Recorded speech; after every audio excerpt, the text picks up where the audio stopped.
Severe weather warnings for parts of Queensland, gusty winds through the southeast, and a squash zone that is going to make life uncomfortable for Victoria and South Australia over the next few days. That S, what we are dealing with this week across Australia. Let me break down exactly what is happening and what you need to know. Right now, conditions across the country are about as varied as you'd expect for mid-January. Up in far north Queensland, it's been wet. Properly wet. Claremont has just broken its rainfall record going back to 1916. That S over 100 years of records, and this system S just torn through it. Central Queensland S been copping it too. Calliope River hit moderate flooding overnight after nearly 80 millimetres fell in just a few hours around Gladstone. Meanwhile, down in Victoria, it's been bone dry, windy. And if you are anywhere near the fire grounds, you know exactly how concerning that combination is. Tasmania woke up to frost this morning. Parts of the state dropped below zero overnight. That cold air S sitting right over the southern states while Queensland sweats through another humid day. And out west, Perth and the southwest finally got a break from the heat. Cooler southerly change moved through yesterday. One tea last long, but I'm sure plenty of you appreciated the relief. So we've got this massive temperature contrast across the country. Heat and humidity in the north, cold air in the south, and right in the middle, that's where things get interesting. Let me explain what S driving all of this. We've got the remnants of what was tropical cyclone Koji still sitting over Queensland. It is not a cyclone anymore, but there's still plenty of energy in that system. Thunderstorms, heavy rain, flash flooding in localised areas. That S, what Queensland S been dealing with, and it S not finished yet. Now, the Bureau of Meteorology is watching two areas of low pressure up in the Coral Sea. One S near Vanuatu, the other S closer to the Queensland coast. Yesterday, S modelling showed these potentially merging into one system. Today, S Access Run has them splitting apart. The European model S got a different take again. This is important to understand. When you've got two low pressure systems this close together, they interact with each other. Sometimes they merge and strengthen. Sometimes they weaken each other. Sometimes they just track off in different directions. Until these systems sort themselves out, we can lock in exactly what's happening up there. What we can say is this. More rain is coming for Queensland. The only question is how much and where. Now let's talk about that squash zone I mentioned. You've got all that low pressure across the northern 2/3 of Australia. That S, the purple shading on the synoptic chart. Low pressure generally means lighter winds, more instability, favourable conditions for showers and thunderstorms. But down here in the south, we've got a high pressure system sitting below Tasmania. Highs spin clockwise in the southern hemisphere so that S dredging up a southeasterly flow along the Victorian and South Australian coastlines. When you get low pressure to the north and high pressure to the south, the isobars get squeezed together. That is your squash zone. And when isobars get close together, winds pick up. For those who aren't familiar with reading synoptic charts, think of isobars like contour lines on a topographic map. When the lines are far apart, it is flat, calm terrain. When they were close together, you've got a steep gradient. In weather terms, steep gradient means strong wind. Wednesday through Friday, that squash zone sits right over southeast Australia. Victoria, South Australia, the ACT, and southern New South Wales. Gusty conditions through the ranges, the Victorian Alps, the Great Dividing Range, the Snowy Mountains. We're not talking about severe gales here. This isn't a major wind event, but gusts could reach gale force in exposed areas. That is around 63 kilometres per hour or above. And when you've got dry conditions and active fires, that is a concern. The smoke situation is worth mentioning here. For the past few days, the smoke from the Victorian fires has been drifting east towards New Zealand. But with this wind change, that shifts. Easterly and southeasterly winds will push that smoke back over towards South Australia. If you are in the southeast of South Australia, you've probably already noticed it. Fair bit of haze in the air over the last day or so. Let's go through this day by day. Wednesday. Gusty conditions developing through the ranges, the wind S coming from the southeast for most of the southern states. Not overly strong on the coast, but once you get into the elevated areas, gusts pick up significantly. The ACT will cop some of this. Mountains around Canberra through the Brindabellas, expect gusts approaching gale force through the afternoon. Queensland continues to see thunderstorms and heavy rain. Most of the energy S concentrated in the central and northern parts of the state. Some areas could see 60 to 70 millimetres in a day. That S on top of what S already fallen.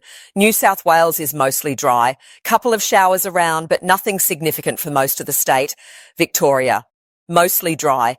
Few coastal showers possible, but we are not talking about meaningful rainfall.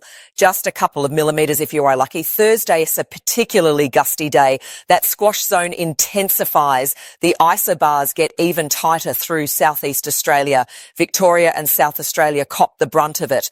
Southeasterly gusts potentially reaching gale force, especially through the afternoon. Now here S where it gets more interesting. Thursday afternoon, severe thunderstorms are possible for the ACT, eastern Victoria and parts of New South Wales. When you've got that warm, moist air from the east pushing over the ranges, combining with the instability from the low pressure systems, you get the ingredients for significant storms. Large hail is possible, flash flooding in localised areas, and unfortunately lightning. That's the double-edged sword with these storms. If you are in a dry area, you desperately want the rain, but lightning in dry country starts fires. We saw exactly this pattern during Black Summer. Dry lightning strikes igniting fires in areas that hadn't seen meaningful rain in months. Queensland continues with heavy rain on Thursday. Some areas in central Queensland could see up to 200 millimetres in a day. That S exceptional rainfall. The Bureau S forecasting isolated falls of that magnitude, not widespread, but if you're under one of those cells, you will know about it. The Coral Sea lows continue to organise. Still too early to say exactly what they'll do, but the far north of Queensland has a chance of severe thunderstorms as well.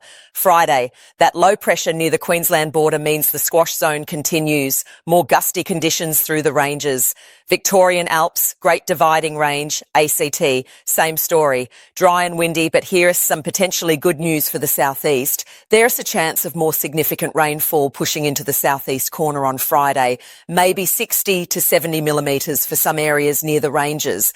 Now, that is not widespread. Most places will see maybe 5 to 10 millimetres. But if you are in the right spot, you could get a decent dump. For those of you around Coffs Harbour, the models are showing some activity Friday afternoon. If you are thinking of chasing storms, that S probably your best window. The monsoon activity continues through Queensland. Heavy falls, thunderstorms, tropical humidity, standard wet season stuff, but it's been a particularly active period. Northern Territory's been quieter than usual. Few showers through the top end and the Kimberley, but we're not seeing the widespread monsoon rains UD normally expect this time of year. That might change as we head into late January and February. Western Australia, the heat that was sitting over Perth and the southwest starts tracking east. By Friday, it's pushing down towards Esperance. The southwest gets that cooler southerly influence, but the heat has to go somewhere. Saturday and Sunday, the pattern continues. High pressure south of Tasmania, maintaining that easterly to southeasterly flow through the southeast corner. Gusty conditions persist, although they should ease a bit compared to Thursday and Friday. Those tropical lows in the Coral Sea. This is where it gets uncertain. The modelling has them doing different things. One scenario has them merging into a single stronger system. Another has them splitting apart and tracking in different directions. One of those lows could potentially develop tropical cyclone characteristics if conditions are right. We're not at the stage where we are forecasting a tropical cyclone threatening the Queensland coast, but we are at the stage where it is worth monitoring. If you are in far north Queensland or along the central coast, keep an eye on the Bureau S updates over the next few days. By Sunday, the heat that was in Western Australia pushes into South Australia. Adelaide and surrounds will feel that warmth. The southeasterly influence moderates a bit, but the gusty conditions through the ranges continue. Let me give you the 7-day rainfall outlook. Queensland. Widespread totals of 100 to 200 millimetres across the central and northern parts of the state. Some areas have already exceeded that. Thunderstorms will be the main delivery mechanism, so expect those totals to be patchy. You might get 200 millimetres. Your neighbour 10 kilometres away might get 50. New South Wales eastern coastal areas have a chance at 50 to 100 millimetres if you get a decent thunderstorm system over you. But move just over the ranges into the central west and it drops off dramatically. Wagga Wagga, the Riverina, you are looking at next to nothing. The rain shadow from the Great Dividing Range is brutal this week. I know many of you in the Riverina are doing it tough. The paddocks are dry, the dams are low. I'm not going to promise you rain, that isn't coming. This week, not your week. But the pattern does look more favourable heading into late January. Victoria, dry. A few millimetres possible in the east if you get a shower or thunderstorm, but meaningful rainfall isn't on the cards this week. That high pressure to the south is blocking the moisture from getting through South Australia. Similar story. Couple of coastal showers possible, but we're talking about a few millimetres at best. Tasmania. Few showers possible, mainly in the north and west. Nothing significant. Western Australia. The southwest stays relatively dry with that southerly influence. A few showers possible through the Kimberley and inland areas where that tropical moisture is lingering. Northern Territory. Below average rainfall for this time of year. The monsoon hasn't fully kicked in yet. A few showers and thunderstorms, but not the widespread wet season activity you do normally see.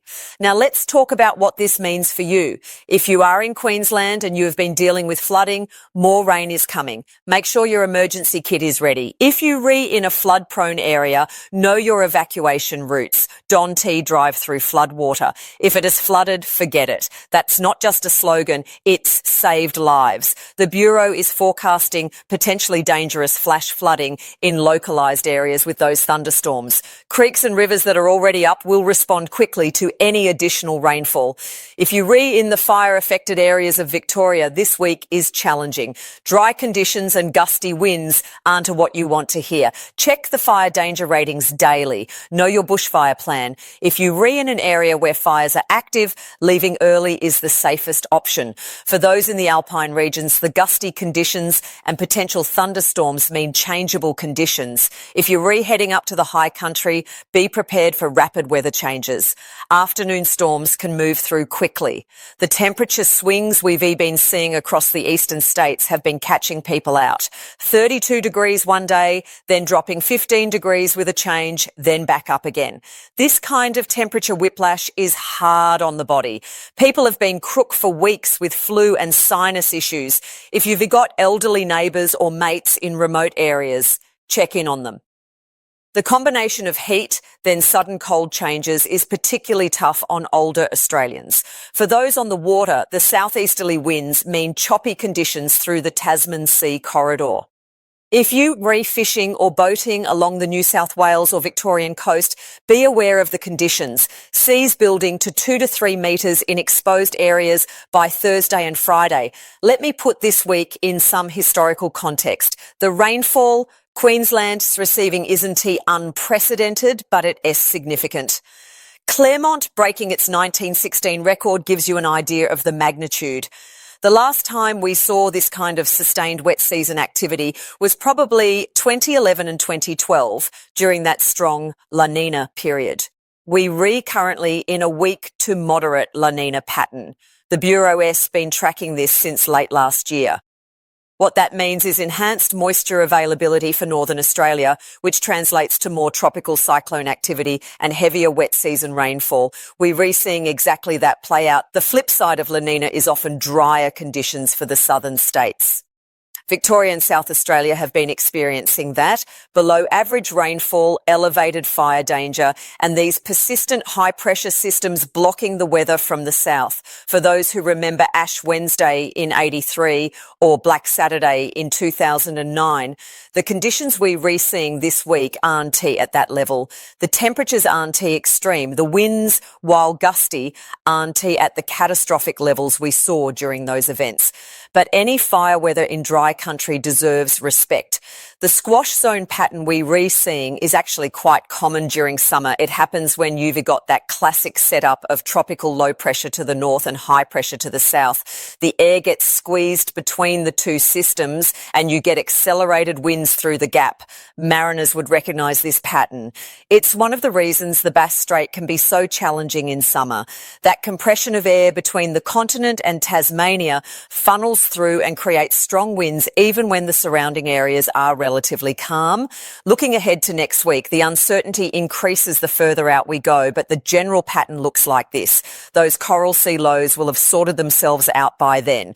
Either we'll have a tropical cyclone to deal with or they will have dissipated or moved away. The Bureau will have much better guidance by Thursday or Friday on what's happening up there. The ridge of high pressure south of Australia looks like it maintains its position, which means continued easterly to southeasterly flow for the southeast. That is not great news for Victoria rain chances, but it does mean the gusty conditions should moderate compared to this week. Queensland wet season continues. This is the pattern for the next few months. Periods of heavy rain and thunderstorms, then a break, then more rain. It's the tropical rhythm. For the southern states, the pattern suggests we're probably waiting until late January or February for any meaningful rain. There are some hints in the extended models of a pattern change, but nothing locked in. To wrap up, Queensland, you are in for more wet weather this week. Flash flooding is the main risk. Those tropical lows in the Coral Sea are worth monitoring. New South Wales, mostly dry apart from some eastern thunderstorms. The Riverina and Central West continue to miss out. Victoria and South Australia, gusty winds Wednesday through Saturday. Fire weather conditions. Keep across the warnings. Tasmania, cooler conditions continuing. Few showers possible, but nothing significant. Western Australia, the heat moves east. Southwest gets some relief before it warms up again late in the week. Northern Territory, quieter than average for the wet season. A few showers and storms, but not widespread. That's your Australia weather outlook for the next 7 days. For those affected by the flooding in Queensland, stay safe.